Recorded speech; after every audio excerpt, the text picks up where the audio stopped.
হঠাৎ করেই আজ মার্কেটে চলে গেলাম। তো গিয়ে সেখান থেকে সুন্দর কয়েকটা শাড়ি চয়েস করেছিলাম। তো ফাইনালি একটা শাড়ি কিনবো আমি তৃষার জন্য। তো সেই জন্যই আসলে মার্কেটে যাওয়া। ওখানে গিয়ে তৃষার বিয়েতে পরার জন্য একটা শাড়ি আমার খুব চয়েস হয়েছিল।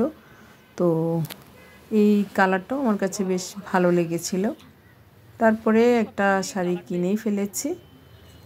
তো যাই হোক, এরপরে তৃষার জন্য চয়েস করছিলাম, কোনোভাবেই চয়েস হচ্ছিল না। তো ও আগে থেকে আমি দেখেছি হালকা কালারগুলো বেশ পছন্দ করতো, সেই জন্য এই কালারটা আমি পছন্দ করেছি এবং সুন্দর একটা কালার। তো আশা করছি যার জন্য কিনছি সেও পছন্দ করবে। তো এখন চারদিকে এমব্রয়ডারি আছে, আঁচলে আছে, বেশ ভালো লেগেছে। আর জমিনটাও খুব ভারী ছিল, বেশ ভালো লেগেছে। তো এখন দেখুন এক নজরে শাড়ি বাজারের এই দোকানখানি খুব গুছালো, সুন্দর করে রেখেছে। আর এখান থেকেই মাঝে মাঝে আমি কেনাকাটা করি,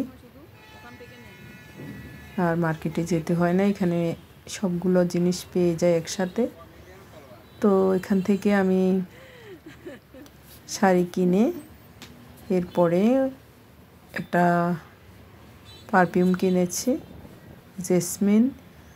এই সুগন্ধ অনেকক্ষণ গায়ে লেগে থাকে, সেই জন্যই কিনেছি। জানি পারফিউমটা আসলে ব্যবহার করা উচিত না, এটা শরীরের জন্য খারাপ, কিন্তু তারপরেও দৈনন্দিন জীবনে আমাদেরকে অনেক কাজ করতে হয়, সেই জন্যই পারফিউমটা কিনেছি। তো পারফিউমটা দেখে নিন, ইন্ডিয়ান জেসমিন।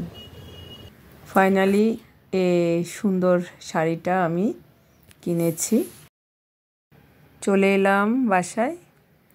তো বাসায় সকলকে দেখিয়েছি, আমার হাজব্যান্ডও খুব পছন্দ করেছে।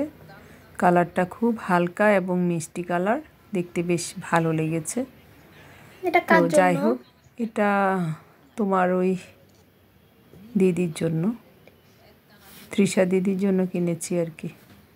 তো ভিডিওটি ভালো লেগে থাকলে লাইক, কমেন্ট, সাবস্ক্রাইব করে আমার পাশে থাকবেন। ধন্যবাদ সকলকে, বাই।